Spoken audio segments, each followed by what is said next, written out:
Bueno, gracias a todos los que han estado orando por mi familia, por mi esposa, por nosotros. Saben que cuando algo te duele en el cuerpo, afecta todo, ¿verdad? En el caso de mi esposa, le estaba dando fuertes dolores la vesícula, que es una cosita interior que, bueno, casi algunos, como que antes de pasarle esas cosas a mi esposa, casi no sabía para qué sirve. La vesícula nunca se ve, nunca se da cuenta, pero una vez que empieza a doler, todito el cuerpo está en dolor. Y mi esposa tuvo que ir a emergencias, a urgencias, muchas gracias, por ese tema. Que no simplemente puedes decir, no me importas, vesículacita, no eres importante para mí.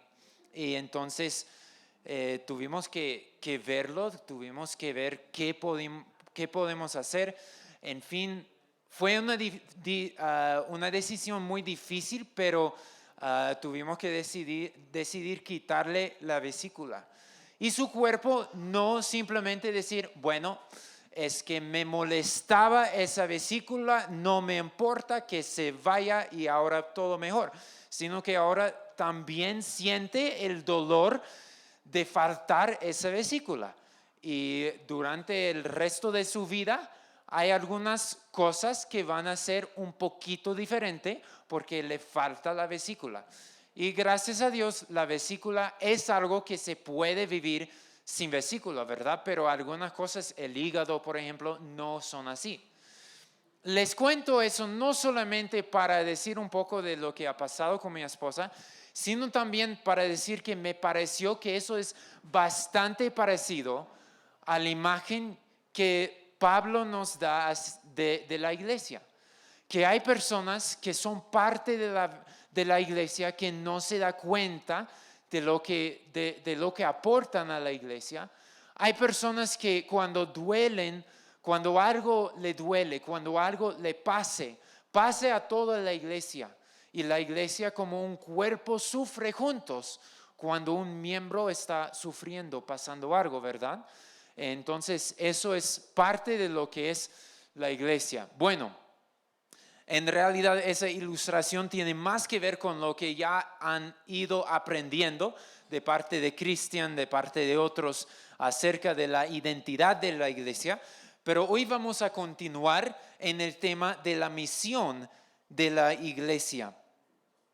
La vez pasada, que fue hace 2 semanas que estuve con ustedes, gracias a Cristian por ayudarnos la semana pasada, pero hemos hablado de cómo Pablo defendió su ministerio usando ese versículo en Hechos capítulo 13, pero está citando a Isaías 49, porque Pablo dice, Pablo dice, porque Pablo y Bernabé también, porque así nos ha mandado el Señor, te he puesto como luz para los gentiles, a fin de que lleves la salvación hasta los confines de la tierra.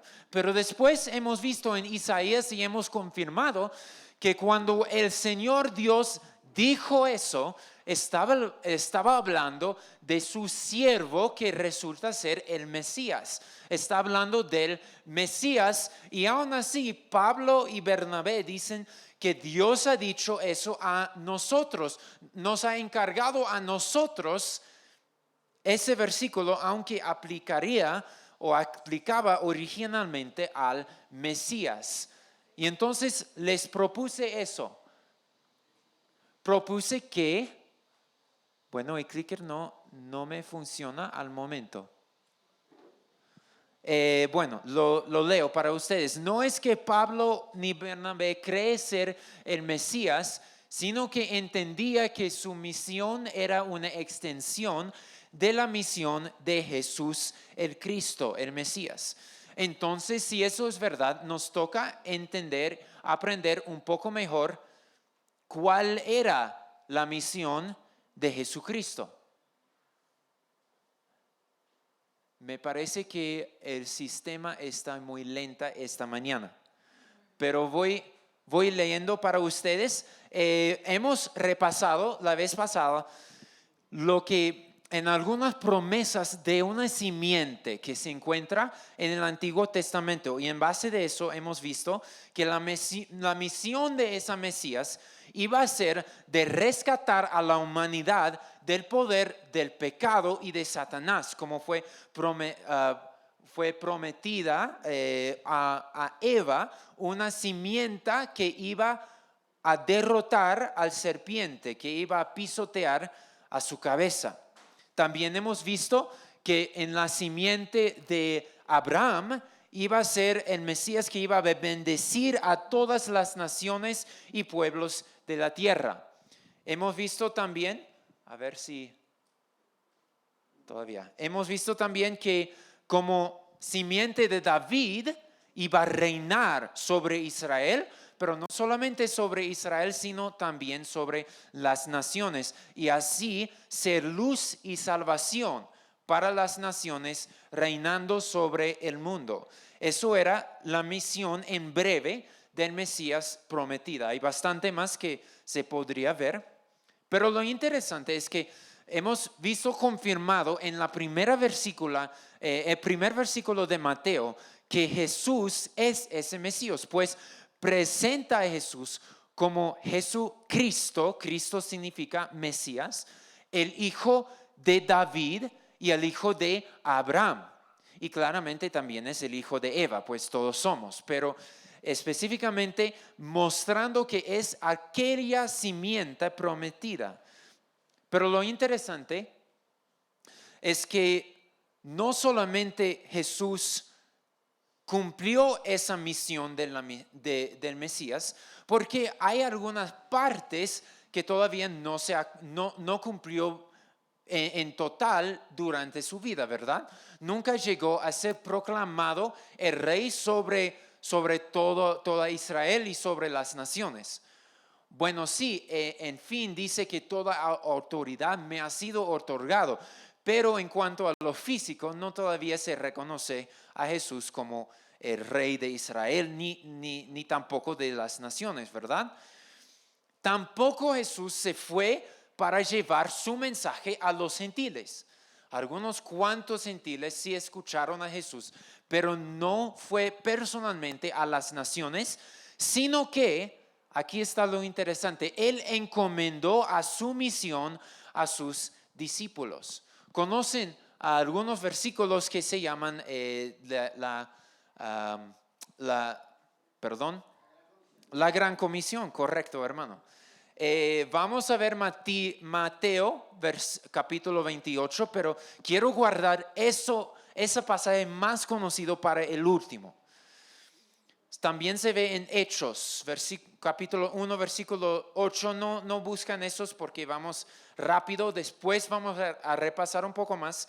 En Hechos capítulo 1, Jesús dice a sus discípulos: serán mis testigos en todas las partes. También en Juan capítulo 20, versículo 20, Jesús dice: como el Padre me ha enviado, así también yo los envío. Qué interesante. De la misma manera que el Padre envió a Jesucristo con una misión mesiánica para cumplir en esta tierra, así también Jesús dice: yo envío a mis discípulos. Entonces, la misión de los discípulos y desde entonces de la iglesia es participar en la obra de Dios y en la misión mesiánica de Jesucristo conforme a la comisión de Jesús. Voy a repetir esa frase. Entonces, la misión de la iglesia es participar en la obra de Dios y en la misión mesiánica de Jesucristo conforme a la comisión de Jesús. Pero entonces la pregunta clave sería: ¿cuáles aspectos de la misión mesiánica son entregados a la iglesia? Y si tienen los apuntes, algunos tienen los apuntes o algunos no, porque hasta ahora Creo que ahora sí está saliendo. ¿Puedes cerrar esa pantallita pequeña que dice bienvenido? Y entonces tal vez nos va a funcionar.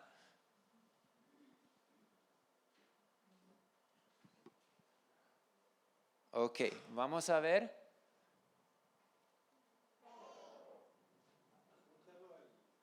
El clicker todavía. Pero estamos en la pantalla, creo que 3 más abajo, donde dice cuántos aspectos de la misión mesiánica son entregados a la iglesia y después hay una lista.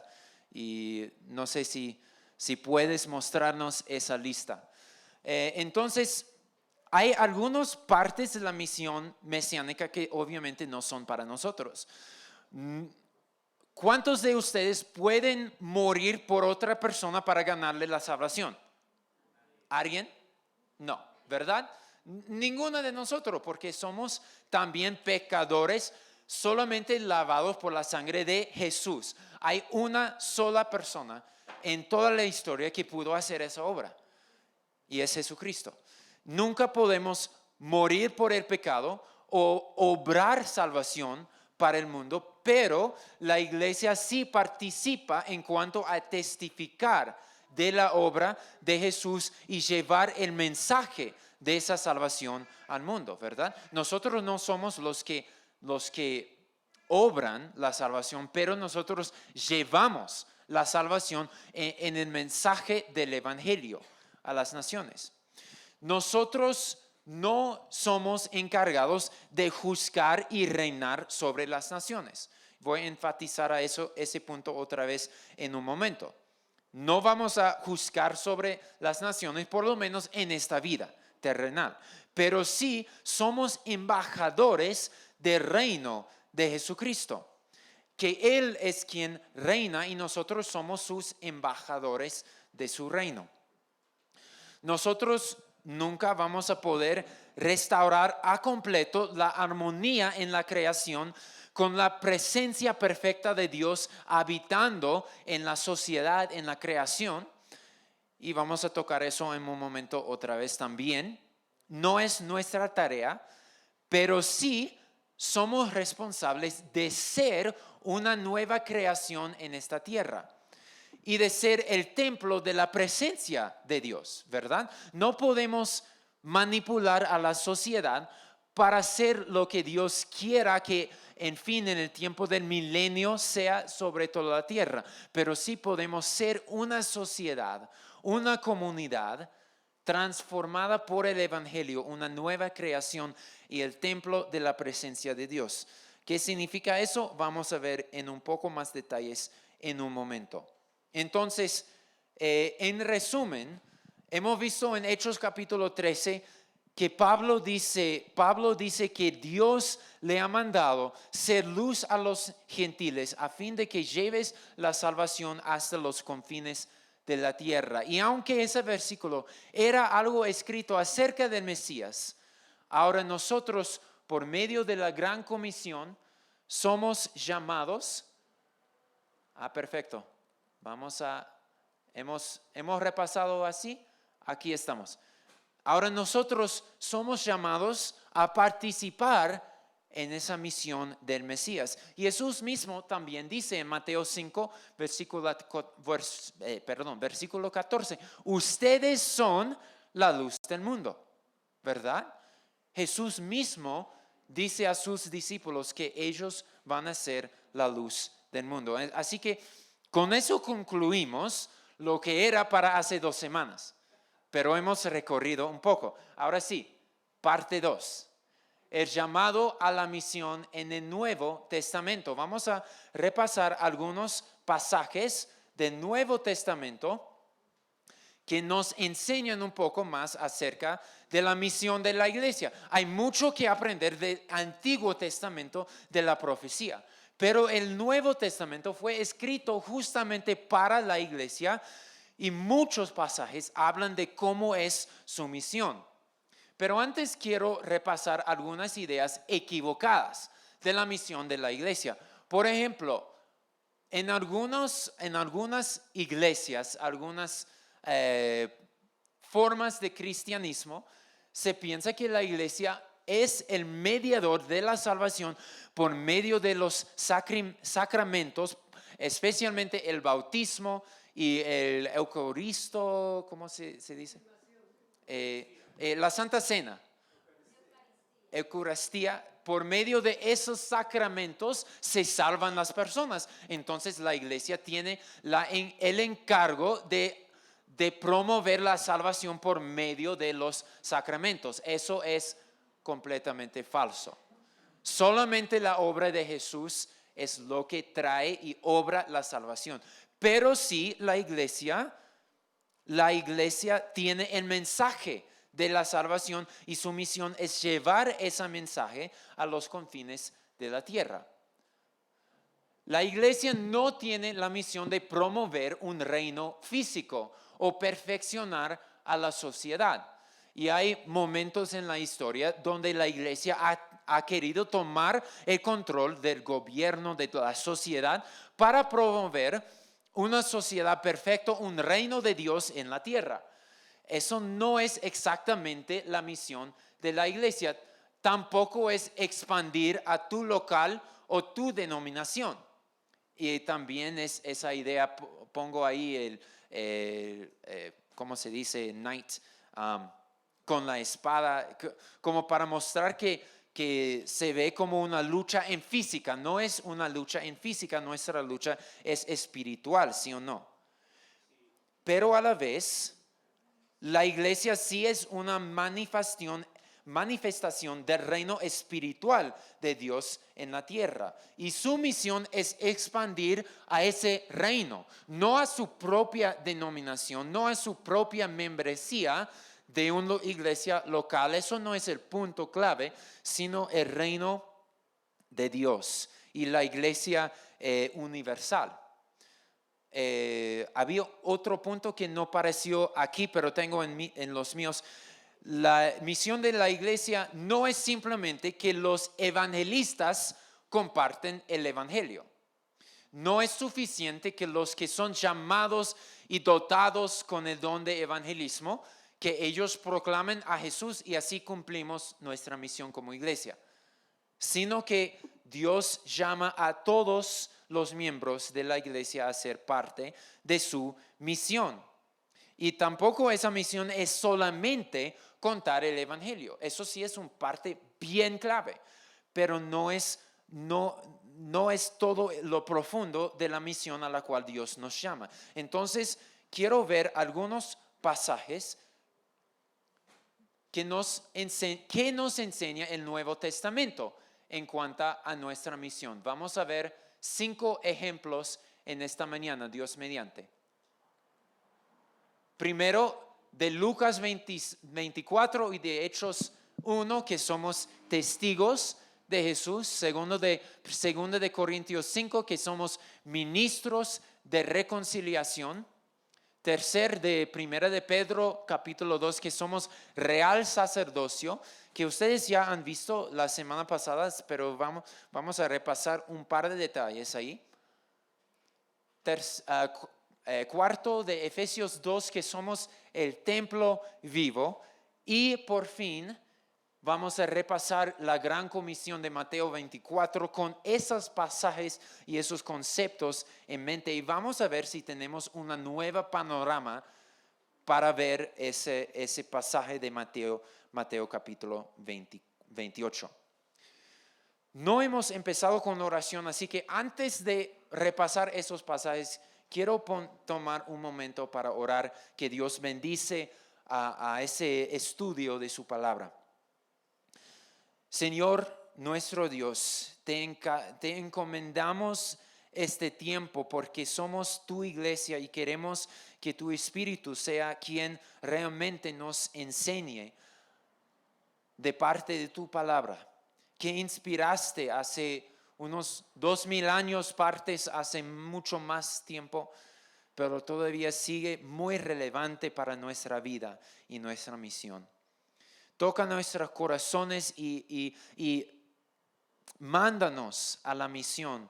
Gracias por lo que quieres enseñarnos esta mañana. Ayúdame como el maestro pero que tu Espíritu Santo sea el real maestro en esta mañana. En el nombre de Jesús, amén. Muy bien, entonces seguimos al primero. Espero que le gustan los colores, porque he puesto algunos colores aquí. Algunos no se distinguen tanto. Por ejemplo, no sé si funciona así. Esto debe ser azul y esto debe ser verde, pero son casi iguales, ¿no? Bueno, Lucas capítulo 24, que alguien puede leer por favor esos versículos, que sea de tu propia Biblia, mejor, pero que sea de la pantalla, no hay problema. Que alguien lee de 45 a 49.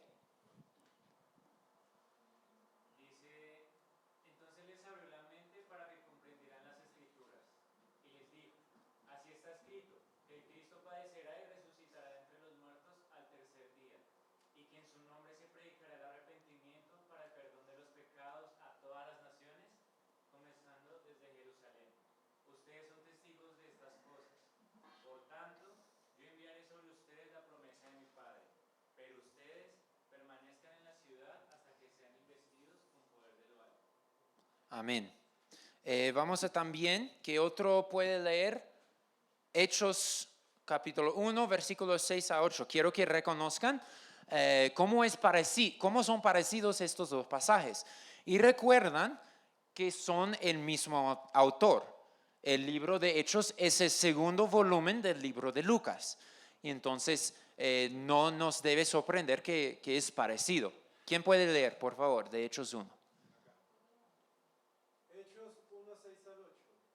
Entonces los que estaban reunidos le preguntaban, Señor, ¿restaurarás en este tiempo el reino a Israel? Jesús les contestó, no les corresponde a ustedes saber los tiempos ni las épocas que el Padre ha fijado con su propia autoridad, pero recibirán poder del Espíritu Santo. Pero recibirán poder cuando el Espíritu Santo venga sobre ustedes, y serán mis testigos en Jerusalén, en toda Judea y Samaria y hasta los confines de la tierra. Amén. Entonces, ven aquí cuál es el fundamento de la misión. ¿Cómo empieza en Lucas? Jesús les abrió la mente. ¿Qué les mostró? A él, pero a través de qué? De las Escrituras. ¿Del Nuevo Testamento o del Antiguo Testamento? Del Antiguo, porque todavía no se había escrito el Nuevo Testamento. Estaban viviendo en el Nuevo Testamento, podemos decir, pero estaban viviendo en el cumplimiento de las Escrituras antiguas. Dice, así está escrito. ¿Qué está escrito en el Antiguo Testamento que se ve cumpliendo aquí? Cristo iba a padecer. Se ve en algunos pasajes, por ejemplo, Isaías 53, y resucitarse, también Isaías 53, Salmo 16 creo. ¿Y qué más se ve escrito desde la profecía? La resurrección, correcto. ¿Qué más? La restauración, la gran comisión, el que se predicará en todas las naciones. Se ve desde el Antiguo Testamento. Nosotros hemos visto eso en Isaías, donde Dios dice, serás luz a las naciones, por ejemplo. Entonces, ahí está el fundamento de la misión. Está en el Antiguo Testamento, en la misión de Dios y la profecía acerca del Mesías. Pero ¿cuál es la misión entonces que encarga en esos pasajes? Específicamente, ¿qué instruye? ¿Qué instrucción o qué mandamiento da a los discípulos en estos pasajes?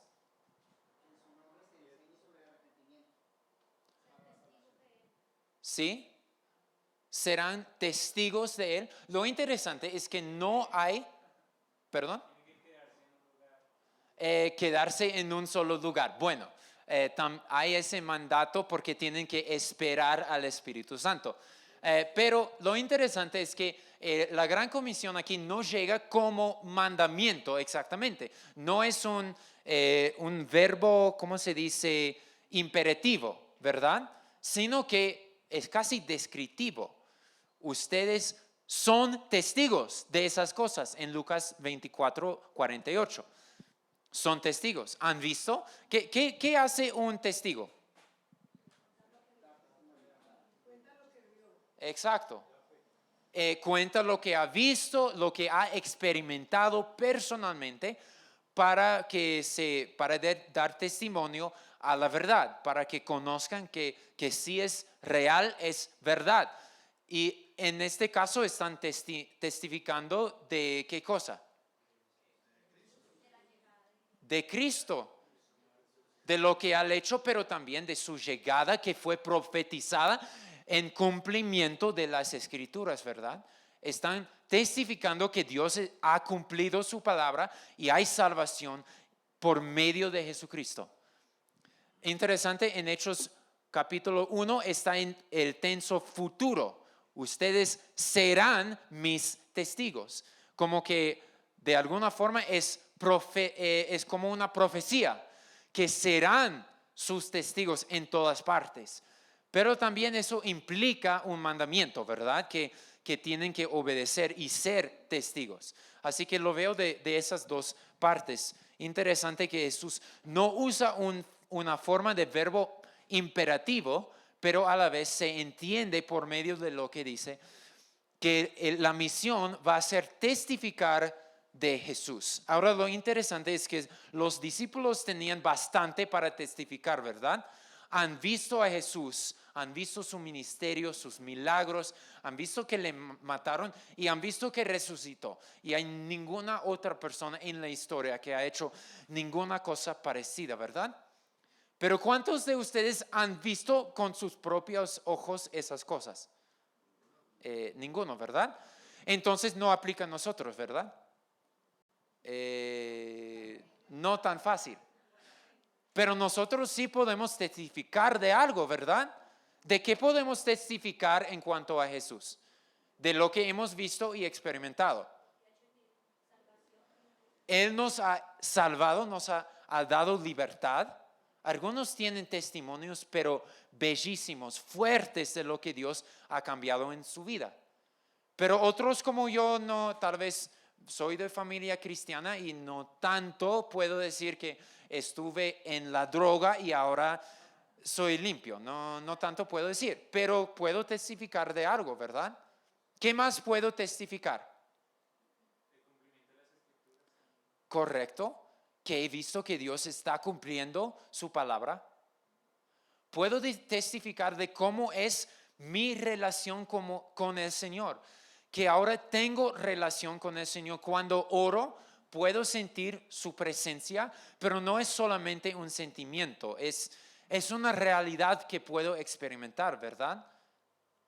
Pero no solamente puedo testificar de mis propios ojos, sino también, perdón que no llevé mi Biblia en física, puedo mostrar que hay por lo menos 4 o 5 testigos oculares que escribieron su testimonio en las Escrituras, ¿verdad?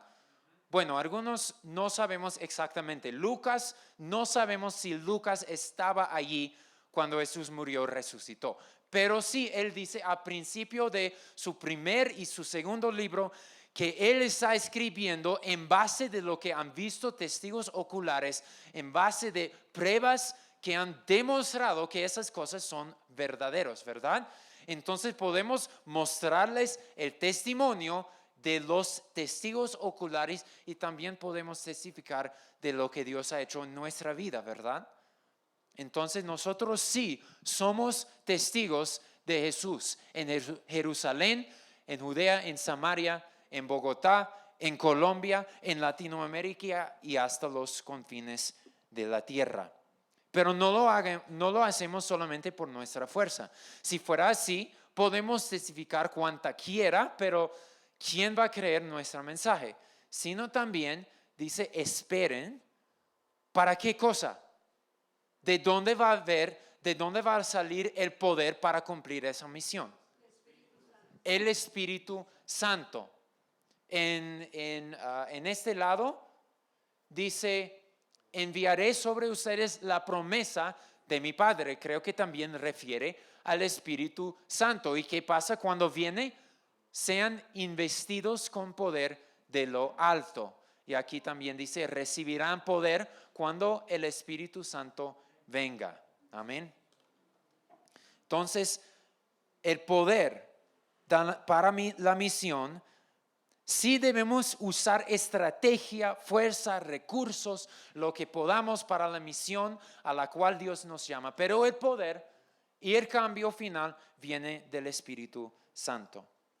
Bueno, hemos quedado un buen tiempo en Lucas 24. Hemos visto algunas cosas en Hechos 1, pero vamos a seguir con 2 de Corintios 5. ¿Quién nos puede leer, por favor? Sí, todo ese pasaje. Tengo aquí de 14 a 21, pero he saltado al versículo 16 porque no queda en la pantalla. ¿Alguien puede leer, por favor? Voz alto. Pues el amor de Cristo nos apremia habiendo llegado a esta conclusión, que uno murió por todos, y por consiguiente todos murieron. Y por todos murió, para que los que viven ya no vivan para sí, sino para aquel que murió y resucitó por ellos. De modo que si alguno está en Cristo, nueva criatura es. Las cosas viejas pasaron, ahora han sido hechas nuevas. Y todo esto procede de Dios, quien nos reconcilió con él mismo por medio de Cristo y nos dio el ministerio de la reconciliación. Es decir, que Dios estaba en Cristo reconciliando al mundo con él mismo, no tomando en cuenta a los hombres sus transgresiones, y nos ha encomendado a nosotros la palabra de la reconciliación. Por tanto, somos embajadores de Cristo, como si Dios rogara por medio de nosotros.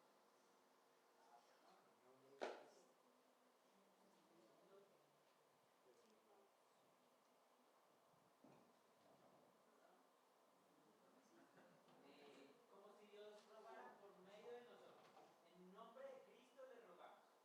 Reconciliémonos con Dios. Reconcíliese con Dios. Al que no conoció pecado, lo hizo pecado por nosotros, para que fuéramos hechos justicia de Dios en él. Amén. Hay muchísima doctrina bastante chévere en ese versículo, en ese pasaje, pero vamos a concentrarnos en esa palabra reconciliación. ¿Qué significa? ¿Qué significa reconciliación? ¿Sí? Arreglar algo que se ha dañado. Me gusta eso. Restaurar, buena palabra. ¿Algo más? Sí, correcto. Tiene que ver con una relación que se ha dañado y recomponerlo. ¿Algo más? Cuán difícil es la reconciliación a veces en esta tierra, ¿verdad? Por ejemplo, he pensado, recién llegó un mensaje de un amigo en Perú que me dijo, ora por favor por mi matrimonio, que pueda ser reconciliado con mi esposa. Y en ese caso creo que no fue el caso de mi amigo, pero imagínate cuán difícil es reconciliarse una pareja cuando el esposo ha sido infiel. Y tal vez varias veces con hasta varias personas y varias cuentas y tal vez gastó el dinero de la familia, todo eso. Y se ve también en la historia del hijo pródigo también, ¿verdad? En ese caso no es el esposo, sino el hijo, que gaste toda su herencia, malgasta, desprecia a su padre, menosprecia a la instrucción que habría recibido como niño y hace todo lo que va a traer mala fama a su familia. Y entonces, ¿cómo va a ser reconciliado? Pero su padre le perdonó. Nosotros en nuestra cultura no entendemos tanto lo que es el honor y la vergüenza, porque somos de la ciudad. Pero en los pueblitos y en algunos lugares, especialmente áreas como en la China, en el Japón, en la Corea, el honor es tan importante que un acto así de parte de un hijo como que nunca más sería lo mismo. porque ha traído vergüenza a la familia. Nosotros así hemos actuado para con Dios. Entonces, la reconciliación no es simplemente decir, ya, voy a olvidarme del pasado y todo está bien. No funciona así. Los que han tenido dificultades relacionales ya saben un poco de eso. Pero cuanto más nosotros en nuestra relación, lo que hemos hecho hacia Dios, para traerle la vergüenza al quien nos creó para ser sus vicerreyes, para reinar sobre la tierra en su imagen, como hemos visto la última vez. ¿Quién ha obrado la reconciliación? ¿Dónde se ve en este pasaje? En Dios 18, esto procede de Dios, lo que está en naranja. ¿Quién nos reconcilió con Él mismo? ¿Por medio de quién? Por medio de Jesucristo. Y otra vez en 19, Dios estaba en Cristo reconciliando al mundo con Él mismo. Se puede decir que eso es una forma de ver la misión de Dios. Su misión es reconciliar a la humanidad que le había revelado, menospreciado, olvidado, etc. Pero quiso hacer la reconciliación. La humanidad no puede, en el pecado no podemos restaurar ni reconciliar a nosotros mismos, ¿verdad? Pero entonces Dios ha cumplido, ha hecho la obra de reconciliación por medio de Jesucristo en la cruz, en su resurrección, ¿verdad? Y después, ¿qué pasa? ¿Qué pasa con esa reconciliación? Nos encarga el ministerio de la reconciliación. ¿Qué cosa? Versículo 18, parte B, nos dio el ministerio de la reconciliación. Y después, un poquito más abajo, dice, nos ha encomendado a nosotros la palabra de la reconciliación.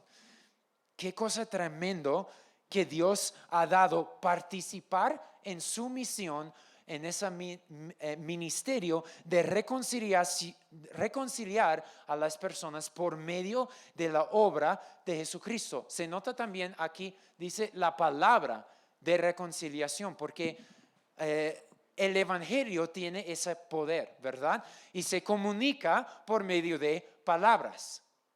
También hay otras partes de cómo vivimos que comunicamos acerca de Dios, pero es en sí, Dios ha comunicado en la palabra de Dios y nosotros compartimos la palabra por medio del Evangelio. Así que eso es una gran parte. Entonces, ¿qué nos hace entonces si tenemos el ministerio de la reconciliación como iglesia? Entonces, ¿cómo es la iglesia en este mundo? Somos, ¿qué cosa? Embajadores de Cristo. Somos de otro reino. Ya somos reconciliados al reino de Dios. Tenemos libertad del reino de este mundo, del pecado de Satanás, pero estamos viviendo entre este mundo como un embajador. Un embajador, por ejemplo, de los Estados Unidos puede vivir acá en Colombia, pero no es colombiano. Bueno, yo soy medio así, pero gracias a Dios no soy político.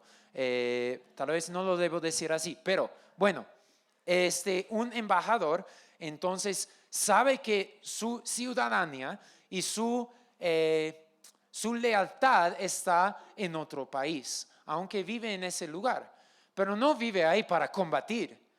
En este caso, interesante que nosotros vivimos acá entre un mundo hostil a Dios para llamar a las personas a la libertad de este reino y para transferirse al reino de luz, al reino de Dios y ser reconciliados con Dios. ¿Cómo podemos ser reconciliados?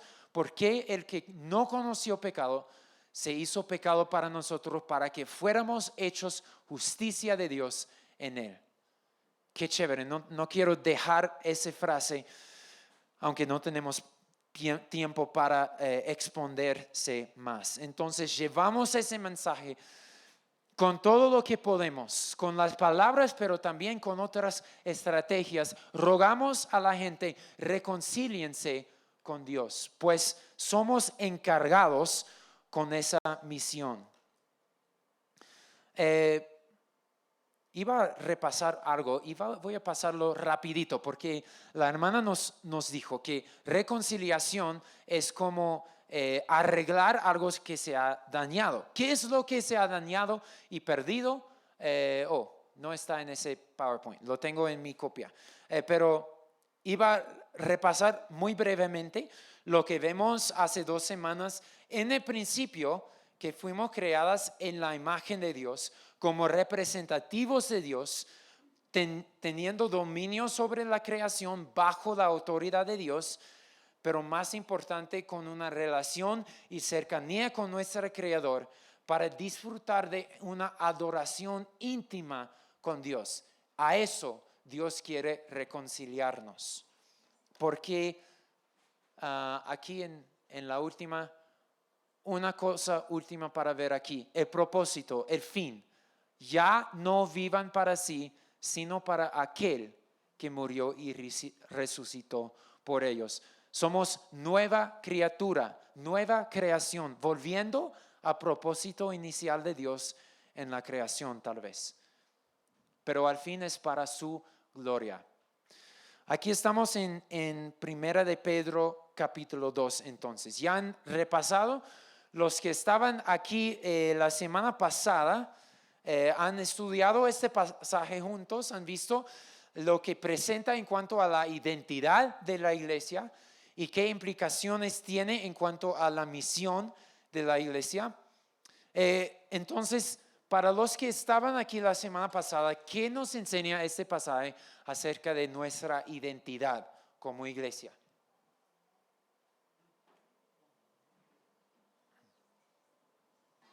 Algo que se acuerdan.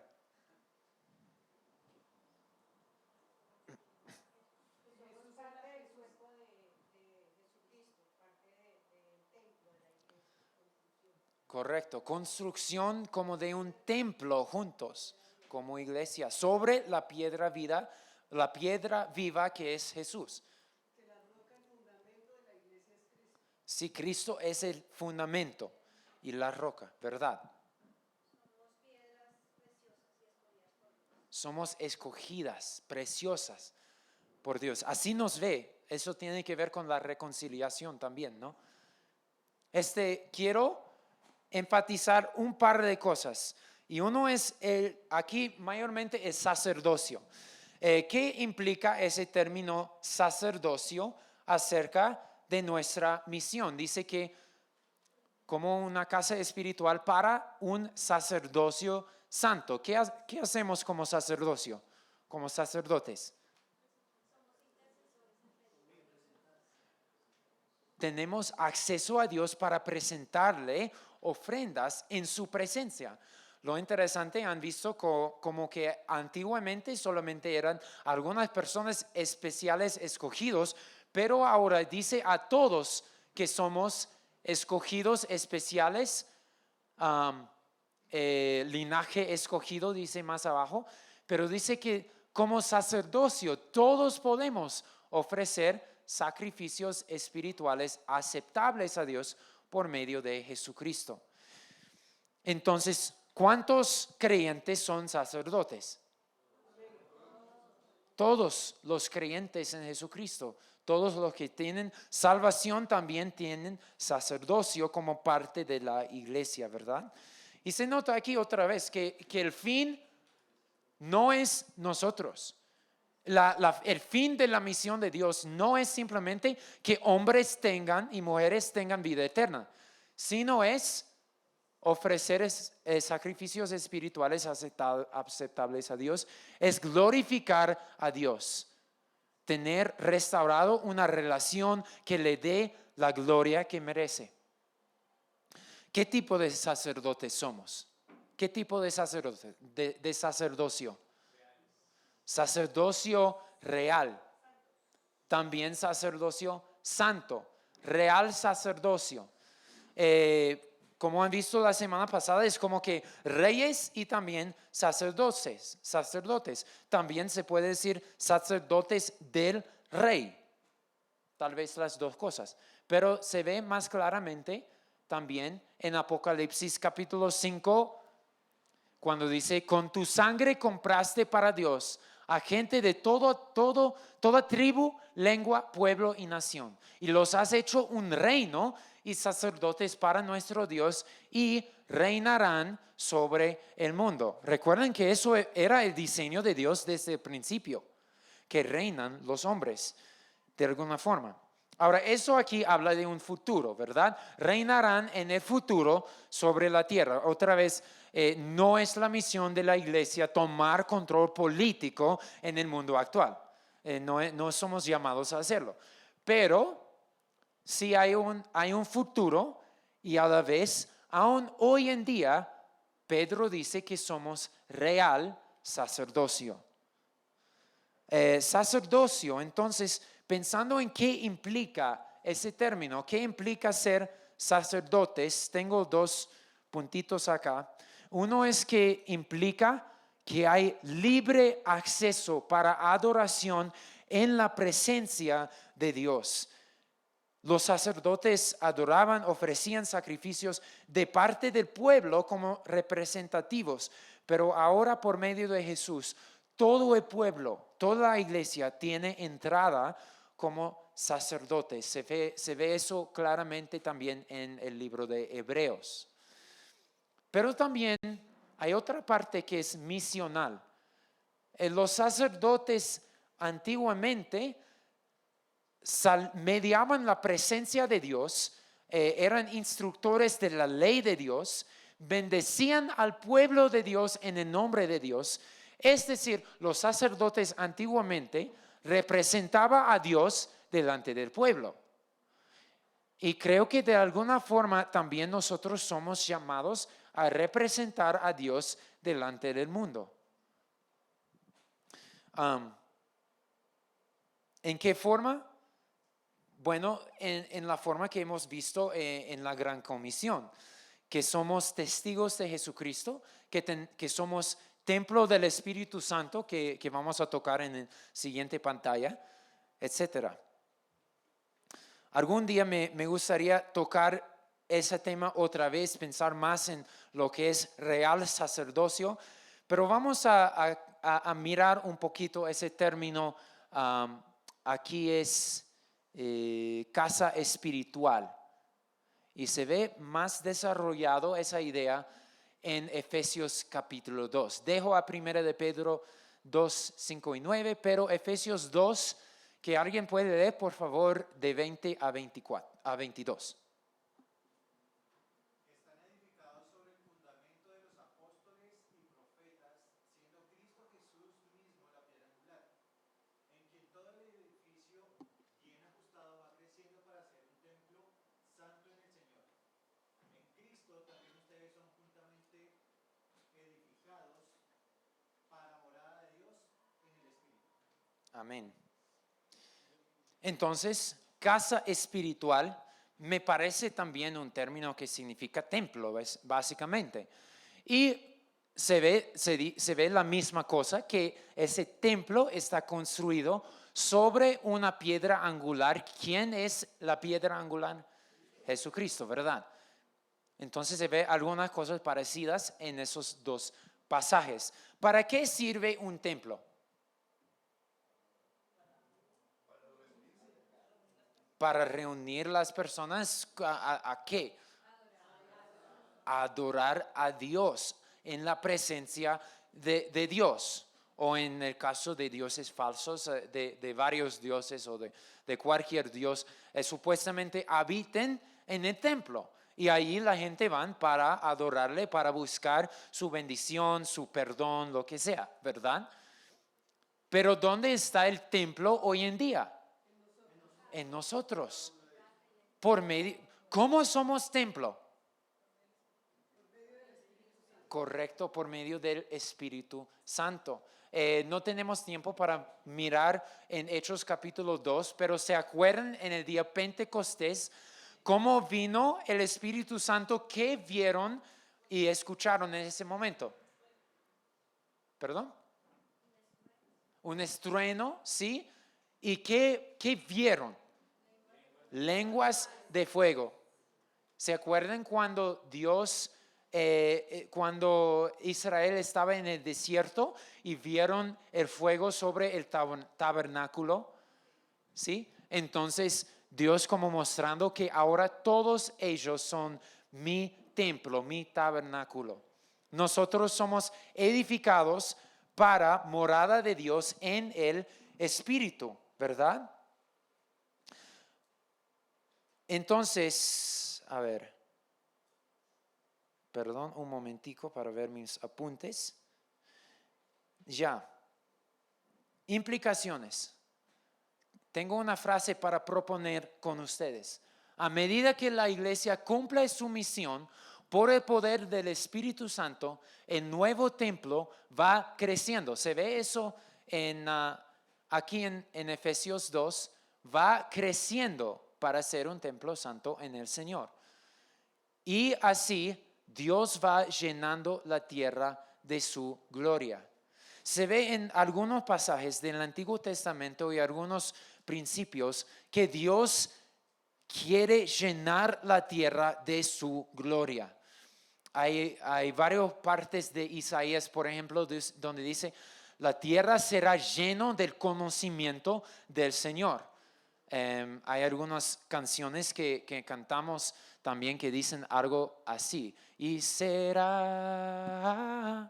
llena la tierra de su gloria, se cubrirá como las aguas cubren el mar. Eso viene del Antiguo Testamento. Dios tiene ese deseo y algún día va a cumplirlo de una manera muy impresionante. Dice en Apocalipsis que no hay necesidad del sol porque la gloria de Dios y del Cordero ilumina a la ciudad, ¿verdad? Entonces algún día se va a llenar de una forma que se va a ver con los ojos incluso. Pero también Dios quiere llenar la tierra de su gloria hoy en día, yo propongo por medio de la iglesia. Y nuestra misión, mientras cumplimos esa misión y crece la iglesia de Dios, su presencia va a todas las naciones manifestándose a través de los creyentes, a través de su Espíritu Santo en la vida de los creyentes. Tal vez necesitamos entender un poco mejor lo que es la gloria de Dios. Yo ciertamente necesito entender mejor, porque no es solamente una idea de resplandor de luz, es también su carácter, su bondad, es también su presencia y también el efecto entonces que tiene en las vidas de los creyentes cuando se puede notar que Dios está vivo en los creyentes. Entonces, Dios quiere llenar la tierra de su gloria. Hoy en día no va a ser completo, no va a ser perfecto. Algún día Dios lo va a hacer a una forma muy impresionante, pero aún hoy en día quiere manifestar la gloria de su carácter, su presencia, su bondad, su amor a través de la iglesia. Entonces eso se ve en 1 de Pedro 2, en Efesios 2. Quiero regresar a una frase de 1 de Pedro capítulo 2 que habla también de la misión. Y está aquí en versículo 9. Son linaje escogido, real sacerdocio, nación santa, pueblo adquirido para posesión de Dios. ¿Con cuál fin? ¿Con cuál misión? A fin de que anuncien las virtudes de aquel que los llamó de las tinieblas a su luz admirable. Amén. Entonces, nuestra misión no termina con nosotros otra vez. No es simplemente que haya más personas en el cielo, sino es que Dios sea glorificado, su luz sea anunciado. Y lo interesante que veo aquí es mientras nosotros vamos anunciando la luz y las virtudes de Dios Él sigue llamando a personas de tinieblas a su luz admirable, ¿verdad? Entonces, la adoración y la evangelización no son cosas totalmente distintas. Y se ve acá combinadas. Ok, tiempo para terminar. Entonces vamos a terminar con un repaso de la Gran Comisión y después un repaso de la misión en general. ¿Conocen ese pasaje? Entonces por el tiempo no vamos a leerlo. Pero yo quiero resaltar algunas cosas que tal vez no han visto antes en ese pasaje. Primero, toda autoridad me ha sido dado en la tierra, en el cielo y en la tierra, dice Jesús, como el hijo de David, la simiente prometida de David. Dice, ya está reinando el hijo de David, prometido, el Mesías. Está en su trono. Entonces, si toda autoridad pertenece ya a Jesús, somos embajadores de su reino, representativos del reino de Dios, de la autoridad de Jesucristo, como el Hijo prometido de David, el Rey de Reyes. Vayan pues y hagan discípulos, dice. Somos ministros de reconciliación. Y hacer discípulos no es simplemente compartir el mensaje, sino es llamar a personas a salir del reino de tinieblas, de pecado, de dominio del diablo, para ser parte del reino del Rey de Reyes, Jesucristo, la simiente de David. A eso vamos cuando hacemos discípulos. También es multiplicativo. La misión de Dios no es simplemente que Jesús ha ido y de una persona a otra, uno más otro, más otro, más otro, no se suma, sino se multiplica, porque los discípulos también son llamados a ser discípulos, y esos discípulos también hacen discípulos, ¿verdad? Otra palabra, exponencial, es una misión exponencial. De todas las naciones, debe hacernos acordar de la promesa de una simiente de Abraham, por medio de la cual serán benditas todas las naciones de la tierra. Y ahora, ¿cómo va a ser benditas todas las naciones? Por medio del evangelio que tú y yo tenemos la misión de llevar a las naciones. Bautizándolos, yo lo veo como una manera de identificarse con Dios y con la iglesia. Enseñándoles a guardar, porque la misión no es simplemente compartir un mensaje y listo, chao, sino enseñándoles a ser discípulos para que crezcan en la imagen de Dios, para que crezcan en su habilidad de glorificar a Dios. Y yo estoy con ustedes porque Jesús, en fin, es el que está cumpliendo su misión a través de la iglesia. Y también, como Jesús está en nosotros, somos un templo santo que va creciendo para que la gloria de Dios llene la tierra. Entonces, resumen de la misión de la iglesia. El fundamento de la misión es de Dios. El fundamento es la misión de Dios y de Jesús, su Mesías. Su fuente de poder es el Espíritu Santo. Su alcance es todas las naciones y los pueblos de la tierra. Su objetivo es la reconciliación y la restauración a relación con Dios. Su estrategia es el discipulado multiplicativo, de generación en generación se multiplica. Y su meta final es la gloria de Dios. Amén. Con eso terminamos. Gracias, Señor, por tu misión y gracias que nos has llamado a participar en tu misión. Ayúdanos por medio de tu presencia, por el Espíritu Santo. En el nombre de Jesús. Amén. Tenemos hasta las 10:15. Muy bien. Muchas gracias.